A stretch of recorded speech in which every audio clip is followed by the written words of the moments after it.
Cek sound. Baiklah.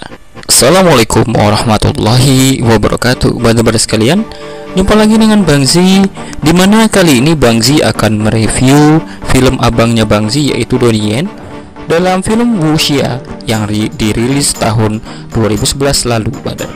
So, let's check this out. Oke, film ini dibintangi oleh Donnie Yen dan juga beberapa aktor-aktor ternama dari Jepang maupun dari Cina. Oke, lanjut ya. Pada tahun 1917 di negeri Cina adalah seorang pendekar hidup dengan istri dan kedua belah maksudnya dengan kedua anaknya, dan dengan nama Liu Jingxi. Liu adalah seorang pekerja pembuat kertas di kotanya dengan kehidupan yang layaknya penduduk desa yang normal. Suatu hari, saat itu Liu sedang bekerja di pabrik kertas di desanya. Tiba-tiba ada seorang perompak atau preman yang datang ke toko tempat Liu bekerja. Kedua orang perompak tersebut mempunyai tujuan memalak yang punya toko. Namun yang punya toko menolak, dan istrinya dianiaya oleh salah satu perompak tersebut. Liu yang bersembunyi di balik meja terlihat ketakutan dan sedikit bingung apakah yang harus dilakukannya, menolong atau tidak. Dan pada akhirnya dia pun mendorong salah satu perompak tersebut dengan sangat keras hingga sang perompak terpundur sangat jauh. Entah bagaimana caranya, Liu hanya menghindar dan bertahan dari kedua buron tersebut. Yang jadi aneh, kedua perampok tersebut mati di tempat tanpa melihat perlawanan sedikit pun dari Liu. Apakah ini sebuah kebetulan atau hanya sekedar keberuntungan? Tak lama, pihak kepolisian pun datang dan memeriksa tempat kejadian. Dan datanglah seorang pria bernama Baiju. Dia merupakan seorang detektif di film ini. Dan Baiju pun langsung mengolah TKP dan menemukan kejanggalan dan fakta bahwa kematian dari dua orang tersebut cukup aneh dan bukanlah sesuatu yang kebetulan. Baiju mendapatkan dugaan sementara di mana Liu bukanlah orang sembarangan.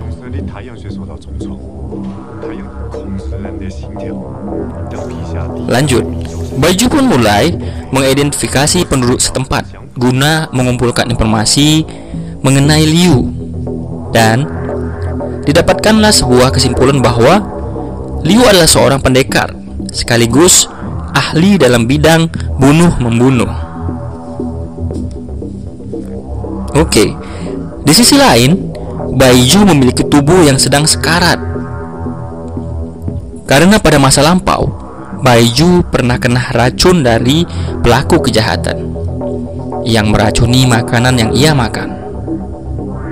Jadi, oleh karena itu, racun yang ada di dalam tubuh Baiju harus mempertahankan hidupnya dengan cara Baiju menusukkan jarum di titik-titik tertentu agar mengendalikan racun yang ada dalam dirinya.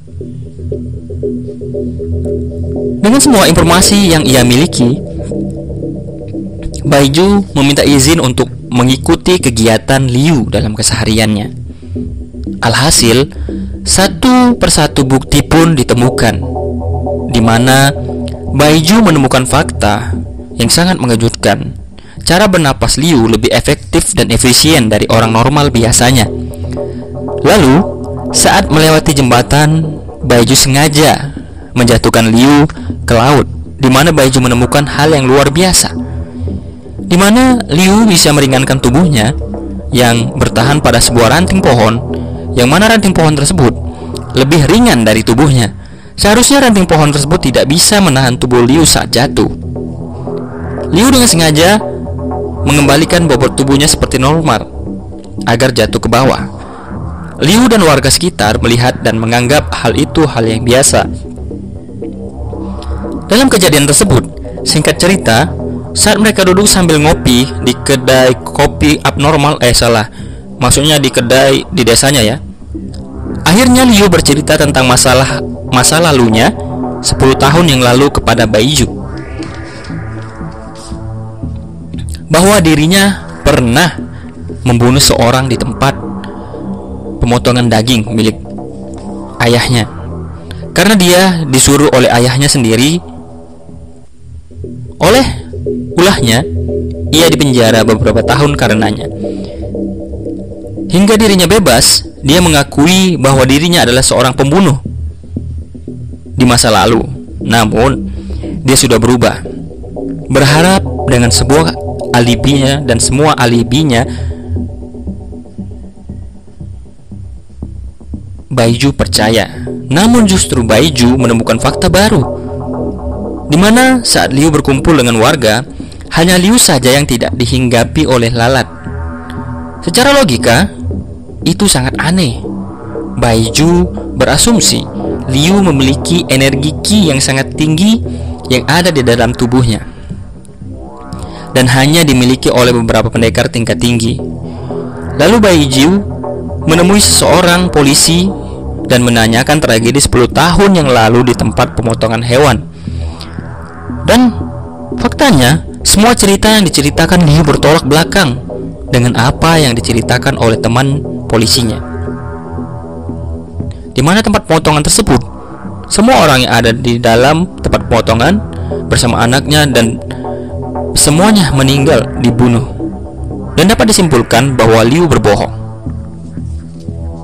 Lanjut. Setelah mengingat dan mencari informasi mendalam, akhirnya ditemukan bahwa Liu adalah anak dari seorang ketua kelompok pembunuh paling kejam saat itu yang bernama Tianlong. Karena sangat mustahil menangkapnya sendiri, Baiju pun pergi ke kota untuk bertemu pihak berwajib dan bertemu beberapa hakim bahwa dirinya menemukan buronan yang sangat dicari, yaitu Tianlong. Namun tidak ada bukti yang kuat. Mereka pun menolak membantunya. Dengan putus asa, Baiju pun kembali ke desa Liu untuk menunggu sambil. Di sisi lain, salah satu hakim ternyata adalah salah satu kenalan dekat dari organisasi tersebut. Bahwa kelompok pembunuh ini bukanlah organisasi pembunuh biasa, melainkan sebuah organisasi atau klan yang hampir seluruh anggotanya memiliki kemampuan yang setara dengan pendekar atau bisa disamakan dengan Liu. Namun faktanya, kemampuan mereka jauh dari kemampuan dari Liu, anak dari ketua organisasi tersebut. Jadi Liu ini adalah seorang pembunuh, yaitu Tianlong. Si ketua pun menyuruh anak buahnya untuk membawa Liu pulang. Itu pun jika anak buahnya mampu. Oke, lanjut.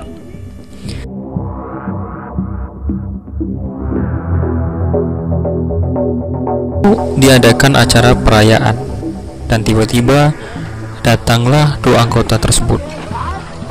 Mereka memaksa Liu untuk mengakui sebagai Tianlong. Namun Liu tidak mau mengaku. Si wanita pun membunuh salah satu warga agar Liu mau mengaku. Saat si wanita ingin membunuh warga kedua, namun Liu langsung melempar sebuah kursi, dan akhirnya dia menunjukkan identitasnya yang sesungguhnya. Terjadilah pertarungan hebat, di mana salah satu anak buah tersebut mati dengan jurus 1000 pukulan yang dilayangkan oleh Liu. Sang istri yang melihatnya pun hanya terdiam membisu. Untuk mencari aman, Liu pun menggiring wanita ke kandang kerbau yang tak jauh dari tempat tersebut.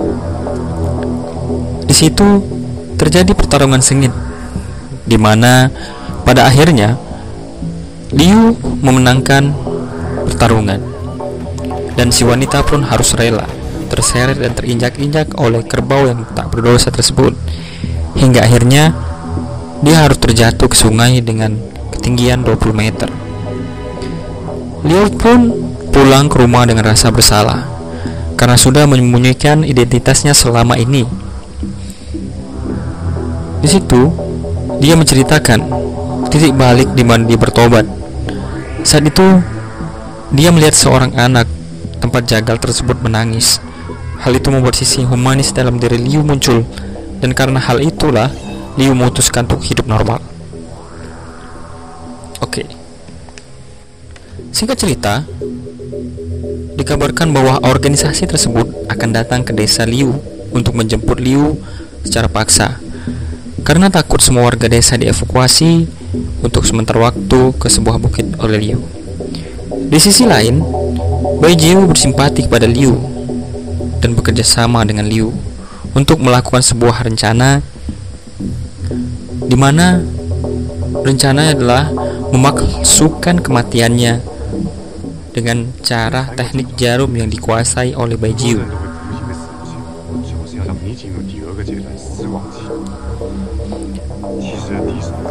Namun rencana tersebut gagal karena Liu terbangun tepat pada saat para anggota klan sudah mengepungnya.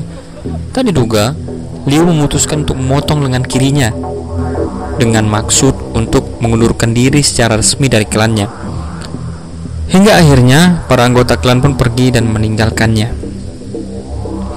Tak disangka, sang ayah sudah ada di rumah. Ketika Liu pulang ke rumah bersama anak-anak dan istrinya, tujuan ayahnya adalah untuk membuat Liu menyesal telah meninggalkannya dan organisasinya. Caranya dengan mengintimidasinya agar supaya membuat Liu marah. Maka terjadilah pertarungan yang sangat dramatis antara anak dan ayah. Dengan satu tangan, Liu yang tersisa nampak susah bagi Liu untuk mengalahkan ayahnya. Ditambah kemampuan jauh lebih melebihi pendekar manapun. Dan juga sang ketua memiliki kemampuan anti benda tajam dan ki yang dimilikinya. Di sisi lain, Bai Jiu memperhatikan pertarungan mereka dari jauh dan masuk ke rumah untuk memberikan bantuan kepada Liu dengan cara menggunakan jarum miliknya untuk memutuskan urat saraf sang ketua agar kemampuannya melemah. Tak diduga dan tak disangka, hal tersebut diketahui oleh sang ketua klan, hingga Bai Jiu terkena satu pukulan dari sang ketua. Namun Bai Jiu memanfaatkan momen tersebut untuk memutuskan beberapa jarum lain ke leher sang ketua, sehingga kemampuan kebal yang dimilikinya lenyap. Untuk diketahui pada sekalian, Bai Jiu ini adalah seorang ahli akupuntur. Kemudian pertarungan dilanjutkan di luar rumah dan kondisinya sedang hujan deras. Saat sang ayah ketua melayangkan pukulan pamungkasnya, tiba-tiba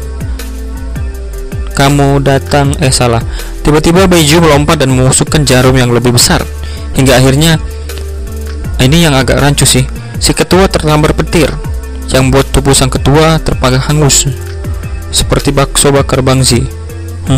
Nggak nyambung lagi ini. Oke, lanjut ya ke filmnya. Di sini seperti ada gundala, namun nggak apa-apa nih. Bagian yang terpaksa kayaknya gimana bisa kesambar petir, kiri kanan banyak pohon gede namanya. Ya udahlah, namanya juga takdir kali ya. Oke, lanjut. Perkiraan bangsi, si Liu yang membunuh si ketua, namun apalah daya, ternyata petir yang membunuhnya. Ya udah kita lanjut aja, nggak usah bahas itu. Akhirnya Liu dan keluarga melanjutkan hidup normal dengan keluarga. The end, alias tamat pada sekalian. Oke, pada sekalian, pesan moral yang bisa kita dapat dari film ini adalah sepenjahat-jahatnya kamu pasti akan mati juga. Maksudnya sejahat-jahat kami pasti kamu punya hati nurani juga. Dan juga jangan nilai orang dari tampangnya, siapa tahu dia seorang pendekar. Oke, semoga menghibur pada sekalian. Next video, review video film action akan dibuat sesuai requestan pada sekalian ya. Hanya film action, no tipu-tipu. Oke, see you next video. Watch out. Assalamualaikum warahmatullahi wabarakatuh.